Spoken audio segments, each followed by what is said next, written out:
Today's revelations about the accident record of the Bow Bell are bound to add weight to calls for a full public inquiry into the Marchioness disaster. The report into the tragedy published last week highlighted one previous accident involving the dredger and a pleasure boat.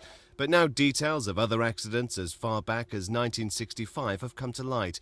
In all, 6 other vessels have been involved in collisions with the Bow Bell, while on one occasion the dredger struck a bridge. None of the incidents was considered serious, but the MP, who has researched the past history of the dredger, says that still doesn't explain why they weren't highlighted in the report.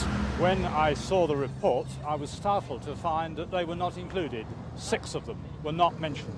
Mr Spearing has now written to Transport Secretary Malcolm Rifkin demanding an explanation. He's still awaiting a reply. But the owners of the Bow Bell have disputed the relevance of the previous accidents, some of which they say took place well downstream, away from the bridges, while in others they were found to be not responsible.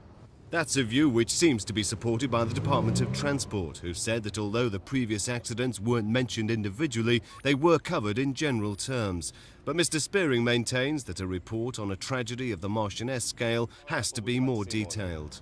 Well, I think the omissions that I've mentioned call into doubt the completeness of this report, and I don't think the public will be satisfied with anything less than the sort of full public inquiry that we had for King's Cross and Clapham.